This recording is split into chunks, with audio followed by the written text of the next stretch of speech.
So you may have noticed that The Bachelor in Paradise stopped the filming production schedule because of an incident that happened between, it seems, 2 of the people on that show, and they are both speaking out about the incident. DeMario's the first one. It happened between DeMario and Corinne.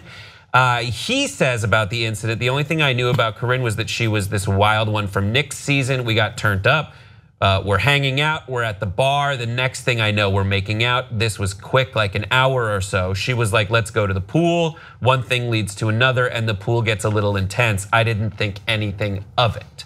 That's what he told Chris Harrison. Yes. Not Chris Hansen, that's a different show. Very different Chris show. Harrison on The Bachelor in Paradise, an interview that they did. And so ABC stopped production after this incident between the 2 of them and did an investigation.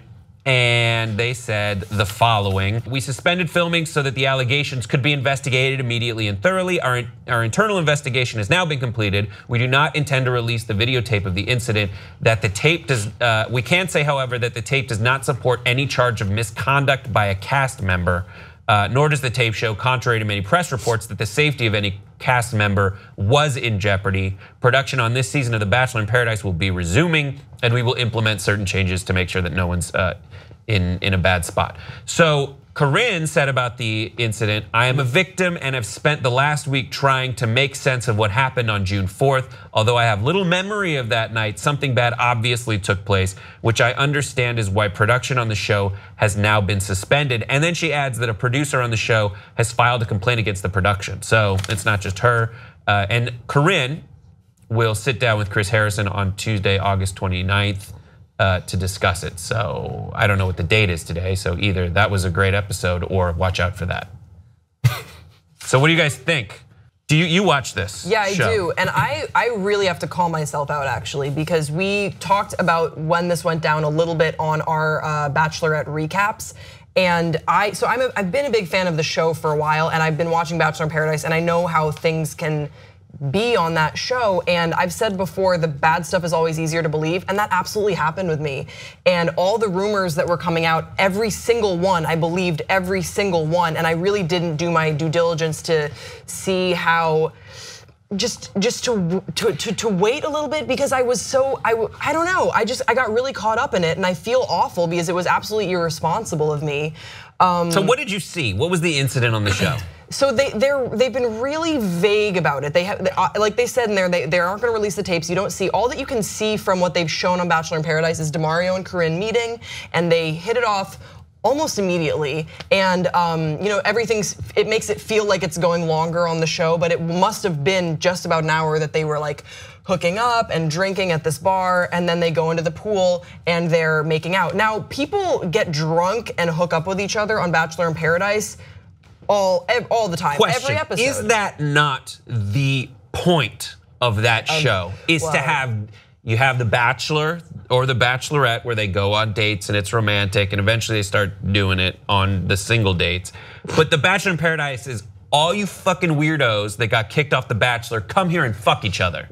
I think that they phrase it that you're trying to find love. Find love in paradise. But from the people that watch it, that's my takeaway. Yeah, it's fucking scummy and gross. It can be. There are exceptions to that, absolutely, but it can be sort of gross. And there have been, and I will say that like the interaction between Corinne and DeMario, at least what they showed us, which really wasn't that much. It was pretty much they cut once they got into the pool, and then they did a whole very like sensational. And I have like thoughts about how ABC has handled this too. I know they're trying to cover their production schedule, but you can't sensationalize accusations like this. And I think that we all need to take a hard look at how we covered this story. But that said, this wasn't the drunkest hookup I've seen on Bachelor in Paradise. I think Lace's season, Lace and Chad, if you guys watch the show, you'll know what I'm talking about. That was way more alarming when it comes to the blurred lines of consent and alcohol consumption. If I had to think of the names of people that go on Bachelor in Paradise, it would be Lace and Chad. Like that is really sums up just like a total Chad. So hot. So do you guys watch Bachelor in Paradise? So I don't watch Bachelor in Paradise, but I do watch Bachelor and Bachelorette. And even on those shows, like the night that they first meet all the girls or all the guys, it's really clear that they try to get the girls or the guys like pretty wasted. Yeah. Just so drama and shit will happen. So as Grace was saying, it's not a surprise that something like this, like pretty crazy, would happen on Bachelor in Paradise, which is kind of sad to say. But I too just like was reading everything and like, oh yeah, it I must believe be it. true. And that's where I think we all, I mean, at least me and not everyone, there were some people that really did take a fair and balanced approach to this. But I heard this news, I was like, yep, absolutely fits the show. Like for sure, it was bound to happen. And that's awful because I know that DeMario's career got dragged through the mud, but we still don't know Corinne's side of the story. It's still there's still so much that we don't know, and it's wrong for myself and for other people to have jumped to conclusions. But then at the same time, I'm hearing myself talk, and I'm like, all right, well, if Corinne, we haven't heard Corinne's story yet. If she is a victim, now I feel awful for questioning her story. That's why it makes it so difficult for victims to come forward. What's the right move here? The only thing I can say with certainty is that the right move is really not how ABC is handling it. Because it's not like, ooh, this scandal, like the drama of the century. It's like, no, you guys shut down production. Someone saw something that made them want to blow the whistle. And you need to deal with that with the reverence and respect and dignity and severity that it deserves, that it warrants. And I don't think they're doing that. I've seen some of these contracts that are still not necessarily dating shows, but reality shows give to the people that go on it, and it is insane. It is stuff that signs away so many of the rights to safety and like.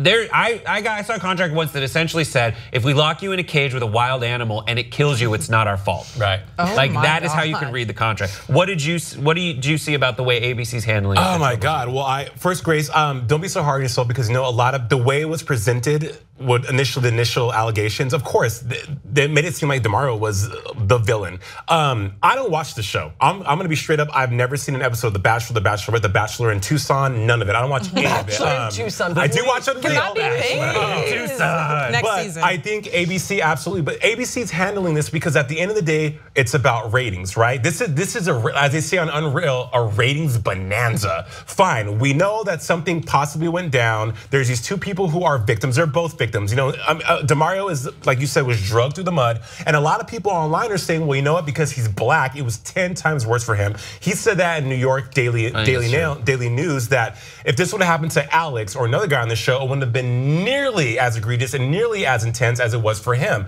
He said his mom was crying every day. Just a lot of backlash came to him naturally because of the nature of what happened. But ABC does not care. ABC's like, listen, the Bachelorette franchise is a tentpole for us. We have an opportunity to make the most money and get the most publicity regardless of what went down, and it's evil, but that's how this industry is. Yeah, and ABC also, you know, they did shut down production for about 2 weeks, and so they had to really condense their production schedule. What's a good way to make up time and get back on your schedule and have people tune in? Let's milk this drama, which I think is not a good way to label something when there were sexual assault accusations thrown around. I don't think that's the way to do it. That's like the tagline for Bachelor in Paradise. What? Milk this. Perverts. Bad. All right, so we'll see what comes of it. That's also another tagline for Bachelor in Paradise. Oh my God. What comes of it? Tune in next week. Brett Chris Ehrlich. Harrison. And I don't want to jump on Chris Harrison that's also another tagline for Bachelor in Paradise. Because he's a really good host and he's really good at that. Some people have tweeted about that. He just seems to be like this guy that they send out in front of everybody to just ask questions. But I think we should all follow this and see what happens. I agree that I wouldn't get too mad at yourself. And if there's one place where a investigation where I feel okay about an investigation into an instance of potential sexual misconduct, it's a reality show like this where everything gets filmed. So we will probably be able to have, if not us, then the legal system when they subpoena it, the ocular proof that something did or did not happen.